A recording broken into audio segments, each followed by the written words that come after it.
Auto Shankar.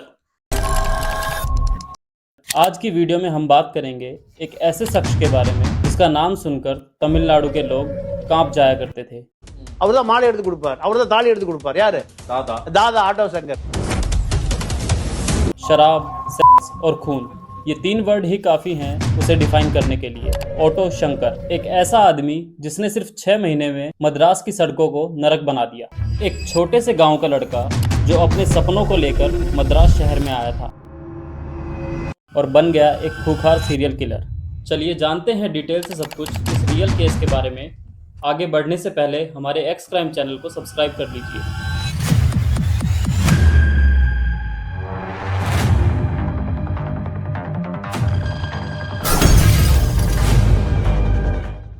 1955 Vellore Tamil Nadu.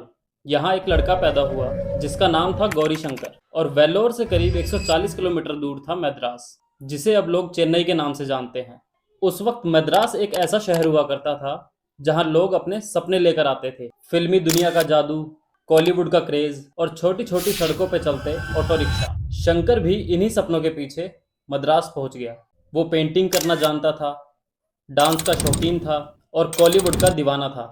Acting में तो उसे जगह मिली नहीं, इसलिए पेरियार नगर में उसने अपना छोटा सा पेंटर का काम शुरू किया और वहीं बस गया।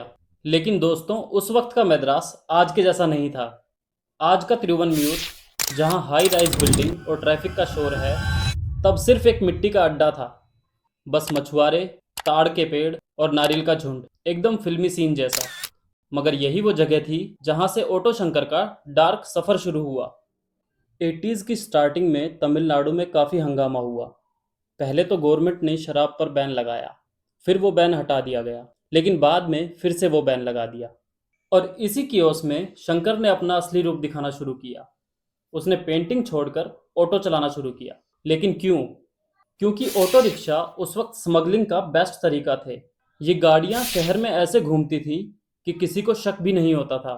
और यहाँ से गौरी शंकर बना ऑटो शंकर। शराब स्मगलिंग से उसकी जेबें भरने लगी। लेकिन क्राइम की दुनिया ऐसी होती है कि एक बार पैर पड़ा तो उससे बाहर निकलना नामुमकिन है। शंकर ने स्मगलिंग छोड़ी नहीं, बल्कि एक कदम और आगे बढ़ गया। Sex racket. अपने ऑटो का इस्तेमाल करके वो प्रोस्टिट्यूट्स को इधर से उधर ले जाता था। पेरियर नगर उसका अड्डा बन गया और एलबी रोड पे एक लॉज में उसकी छोटी सी ब्रांच भी खुल गई। कुछ ही दिनों में शंकर ने अपना गैंग भी बना लिया। उसका भाई मोहन, एल्डिन और शिवाजी और बाकी के कुछ और लोग। और देखते ही देखते ये गैंग तिरुवनमयूर का बादशाह बन गया। शराब, सेक्स रैकेट और इन सब के पीछे पुलिस का हाथ। शंकर के इतने बड़े बड़े कनेक्शंस थे कि पुलिस भी उसका साथ दे रही थी। टॉप मिनिस्टर्स, पुलिस ऑफिसर्स सब उसके नेटवर्क में थे। शंकर उन्हें प्रोस्टिट्यूट्स प्रोवाइड कराता था, बदले में उसका धंधा चलता था। लेकिन शंकर सिर्फ यहीं तक नहीं रुका। इसके बाद उसकी कहानी और डार्क होने लगी। 1988 के आखिर तक तिरुवनमयूर से लगभग 9 लड़कियों के गायब होने की खबर आई। परिवार वाले पुलिस के पास गए, लेकिन पुलिस ने ये केस ये कह के दबा दिया कि हो सकता है लड़कियां अपनी मर्जी से कहीं चली गई हों। लेकिन जब परिवार वाले नहीं माने तो पुलिस को इन्वेस्टिगेशन करनी पड़ी। मगर इन्वेस्टिगेशन के बाद भी इस केस का कुछ नहीं हुआ। वहीं शंकर के रैकेट में एक लड़की थी ललिता, जिसने वहां से भागने की कोशिश करी। जब उसने भागने की कोशिश की तो शंकर ने उसे और उसके लवर को पकड़ लिया। पेरियर नगर में पीट पीट कर ललिता को मार दिया गया और उसके लवर को जिंदा जलाकर समुद्र में फेंक दिया गया। और ये बस एक शुरुआत थी शंकर के काले कारनामों। एक दिन एलबी रोड के लॉज पे 3 लड़कों ने जबरदस्ती एक प्रोस्टिट्यूट को ले जाने की कोशिश की। उस दिन शंकर भी वहां मौजूद था। बात हाथापाई से आगे बढ़ी और शंकर ने उन तीनों को मार डाला। उनकी लाशें भी पेरियर नगर के एक मकान के अंदर गाड़ दी गई। 1988 में ही शंकर गैंग ने एक शराब की दुकान के पास एक लड़की को किडनैप करने की कोशिश की, मगर गलती से वो लड़की उनके हाथों से निकलकर भाग गई और सीधा पुलिस स्टेशन पहुंची। तब जाके पुलिस का ध्यान ऑटो शंकर पर गया और उसकी गुंडागर्दी से तंग आकर उसके खिलाफ एक्शन लिया गया। 27 जून 1988 को पुलिस ने ऑटो शंकर को पकड़ा, लेकिन उसके पॉलिटिकल कनेक्शन अच्छे होने की वजह से उसे जल्द ही बेल मिल गई। इसी दौरान तमिलनाडु में पॉलिटिकल हंगामा चल रहा था। सीएम एमजी चंद्रन की मौत के बाद गवर्नर का रूल लगा हुआ था। मिसिंग लोगों के परिवार वाले गवर्नर पीसी अलेक्जेंडर के पास पहुंचे।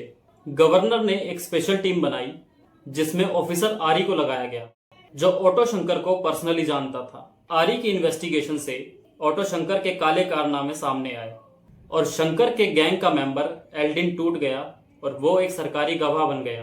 पुलिस ने शंकर को दोबारा अरेस्ट किया और पेरियार नगर के उस मकान को खोदा गया जहां वो अक्सर अपने लाशें छुपाता था। उस मकान में से 5 लाशें निकाली गई जो एकदम सड़ी गली हालत में थी, जिन्हें शंकर ने सीमेंट की दीवारों में छुपा रखा था। शंकर की प्रॉपर्टी से एक डायरी भी बरामद हुई जिसमें पुलिस ऑफिसर्स और मंत्रियों के नाम और उनकी फोटो अवेलेबल थी। 2 पुलिस वाले सस्पेंड किए गए, एक डीएसपी को छुट्टी पर भेजा गया और बाद में उसे भी सस्पेंड कर दिया गया। शंकर ने कोर्ट में कहा कि उसके क्राइम के पीछे सिनेमा का हाथ था। उसे फिल्मी विलन बनने का जुनून था, लेकिन उसने जो बाद में बताया वो और दिल दहलाने वाला था। उसने कहा कि उसने जितनी भी लड़कियों का किडनैप किया वो सब पॉलिटिशियंस के लिए किया। पॉलिटिशियंस कई दिनों तक उन लड़कियों का रेप करते और शंकर उनका ये जुर्म छुपाने के लिए उन लड़कियों को मारकर गाड़ देता या समुद्र में फेंक देता था।